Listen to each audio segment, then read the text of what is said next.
All right, everybody, welcome to today's show where we will be going over the most recent and updated movie news. I'm John. Thanks for joining in, and let's go ahead and just get right to it. Let's check it out.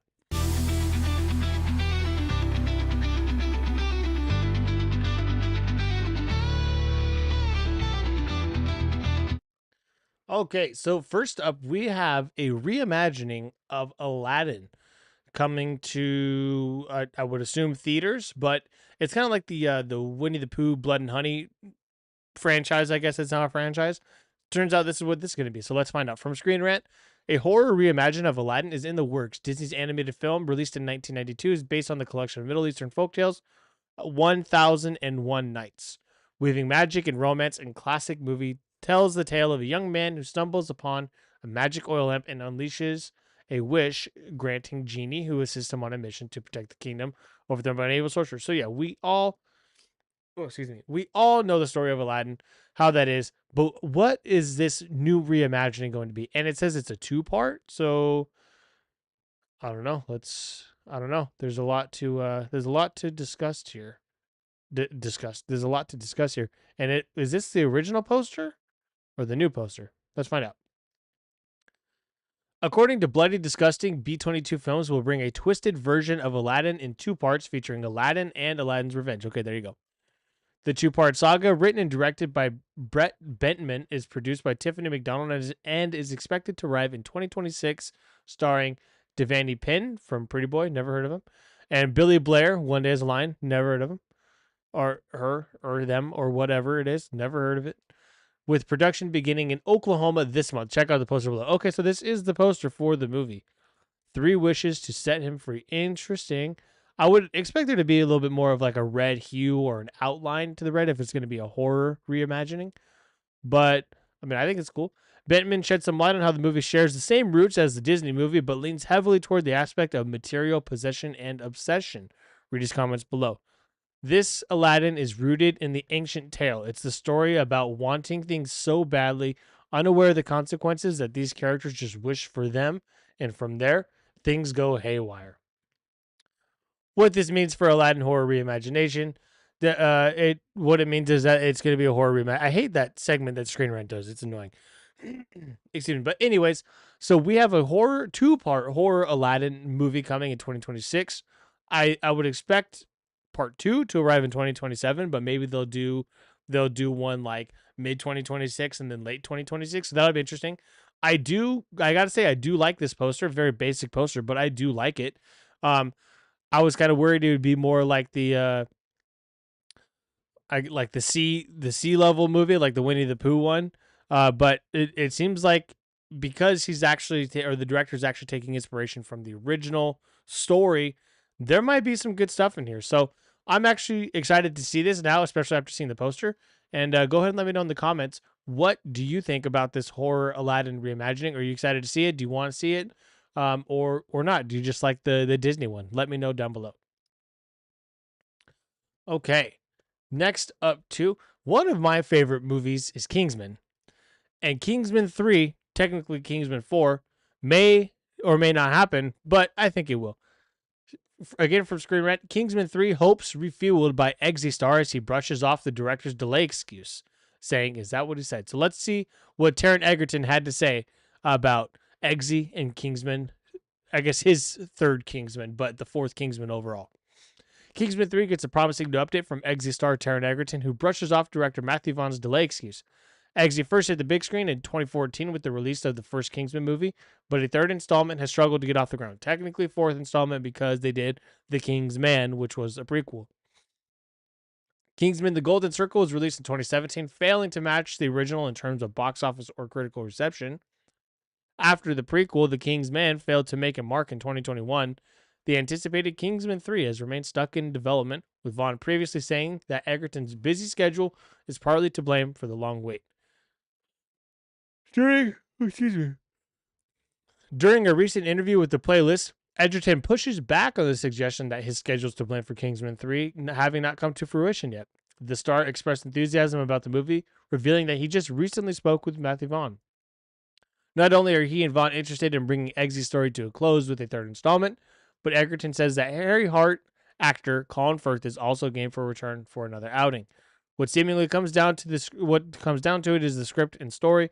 Check out Taron Egerton's comments below.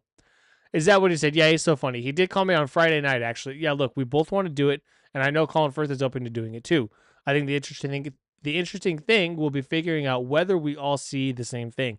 I love Matthew. Matthew is like family to me. I really think there's a brilliant story to tell with the third Kingsman, and I still think it will happen. Egerton's comments would suggest that he has not yet seen a script for Kingsman 3, and it doesn't sound like it sounds like he doesn't know yet what the story will be. Jesus, that was tough for me to get out. This is surprising given that Vaughn seemingly confirmed at New York Comic Con in October 2023 that the film would shoot in some point at 2024. That was probably the goal. When did that other one come out that he did? I can't even remember the name of it. The one with the cat and Bryce Dallas Howard. Oh man, I don't. It'll probably come up in a minute. But that film did not do that well.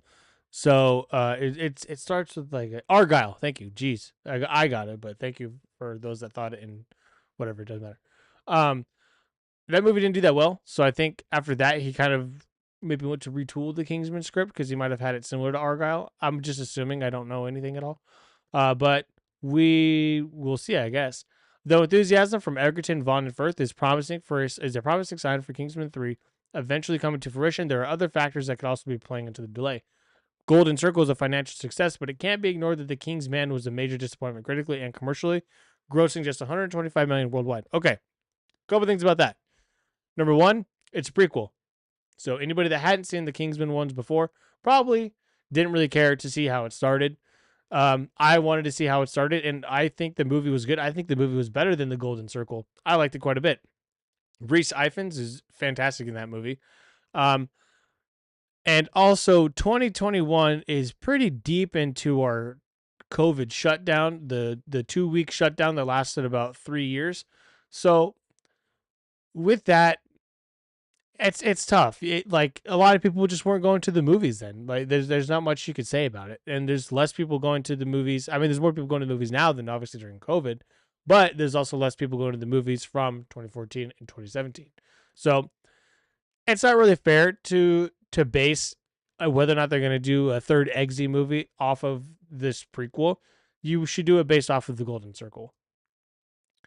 After the King and Taron Egerton has only gotten bigger as a star. So I think a lot of people that have seen him on like Apple shows, if they watch it, I would assume the average person doesn't have Apple TV Plus, but he's in a lot of other things. He was in the biopic of Elton John. He's in that Eddie the Eagle that was pretty popular. He's in a new show called Smoke. He's in a really good show called Blackbird. He was in Netflix's, I think, first or second biggest movie of all time, Carry On. So his brand as a person has only gotten bigger. So I think that they should definitely try to get this off the floor while he's like kind of on the rise. After The King's Man, Vaughn directed Argyle. Wow, it was right there. Okay, it was right there the whole time. I should have just read instead of trying to think about it, which ended up being an even bigger disappointment. That's true. Though the latter film is not a Kingsman movie, its failure could still play into a role why the third Eggsy story is taking so long. And it also is not a Kingsman story, but it does play into the Kingsman storyline. That is up for Matthew Vaughn to discuss. Okay, then it talks about potential release date if they even started shooting this year or next year. So with that, what do you think about Taron Egerton's comments? Do you want to see a Kingsman 3?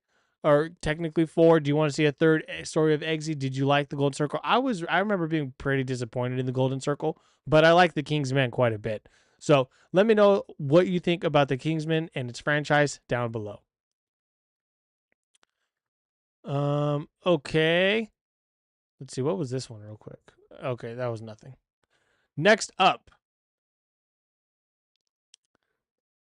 James Gunn's Superman has done pretty well. Superman has done pretty well for the most part. This as far as recent superhero movies go, it's done well in its opening weekend.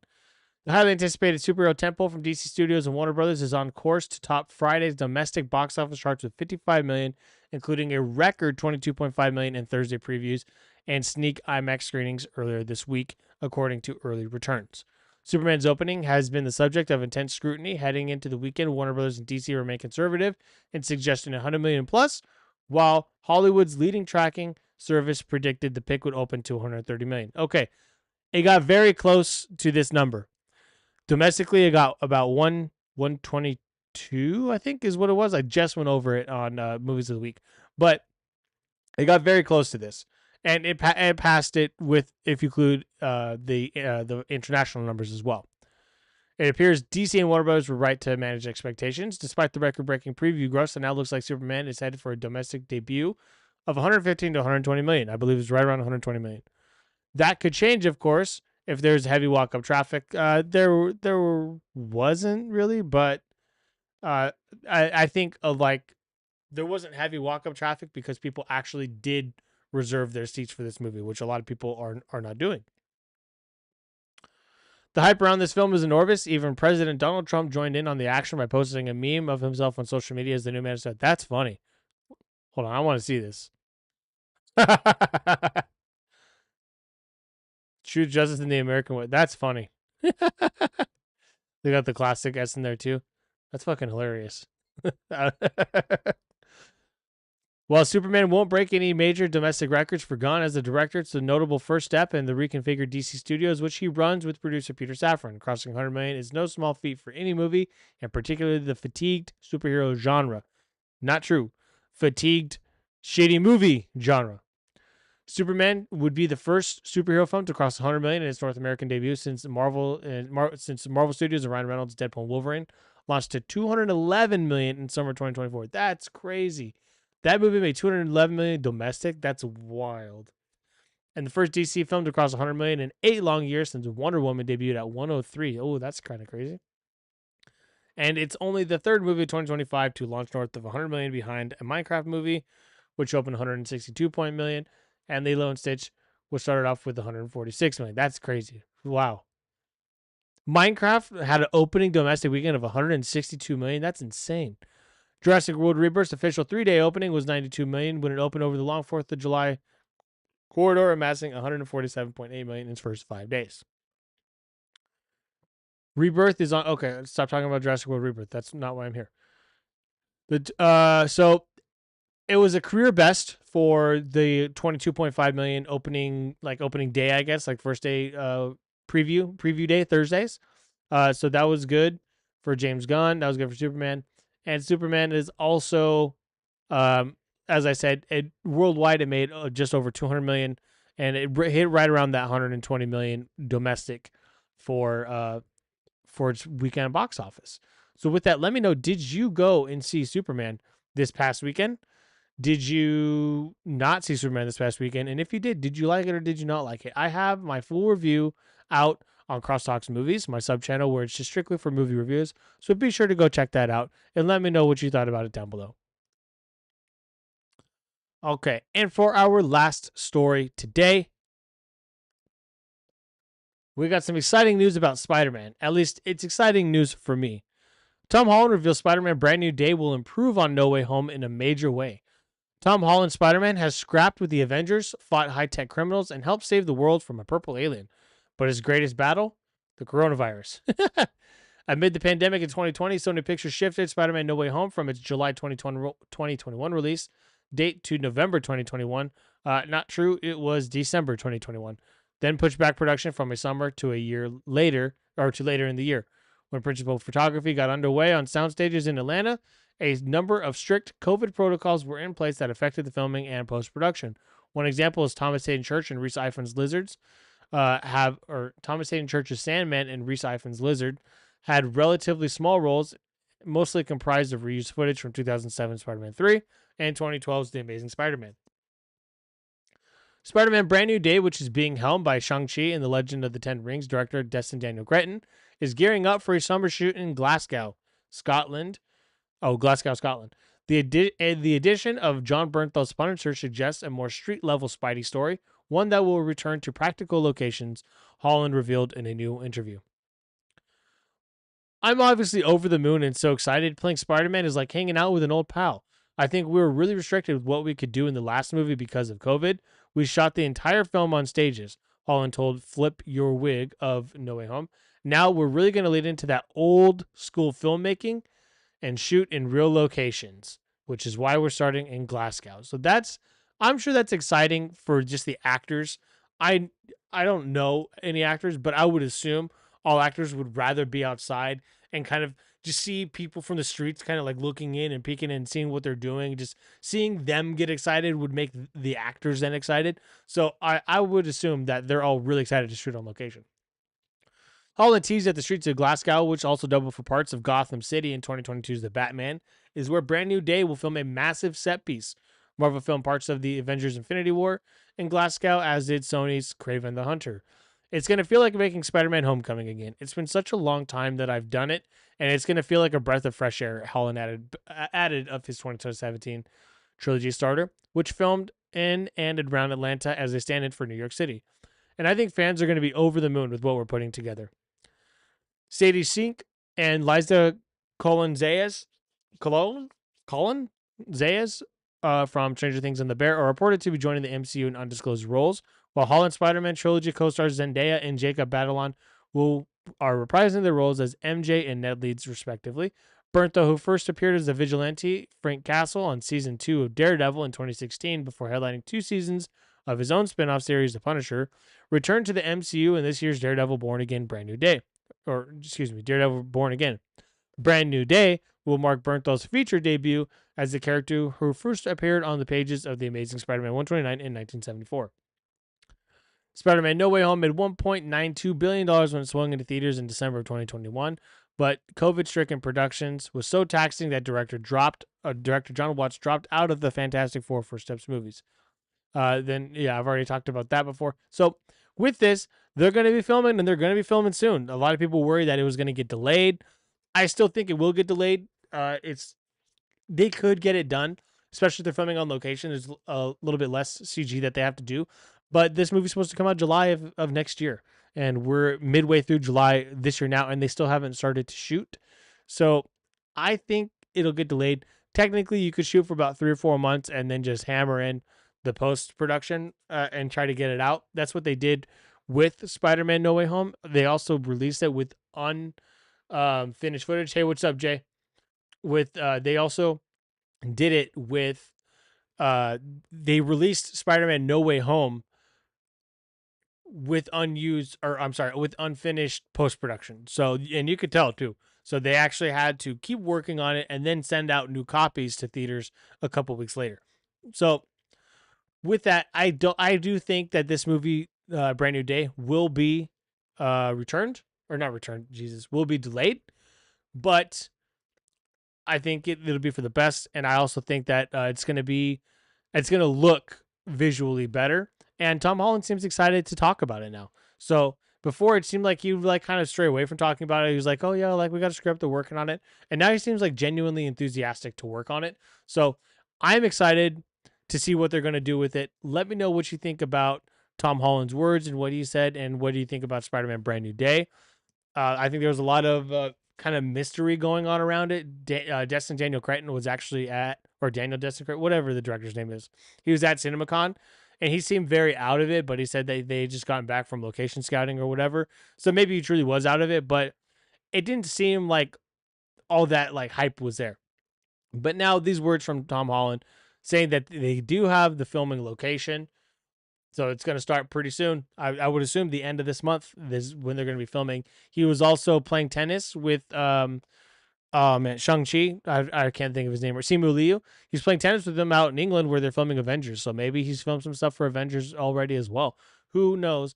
But again, let me know, what do you think about Tom Holland for Spider-Man Brand New Day? And are you excited for that movie coming out next year?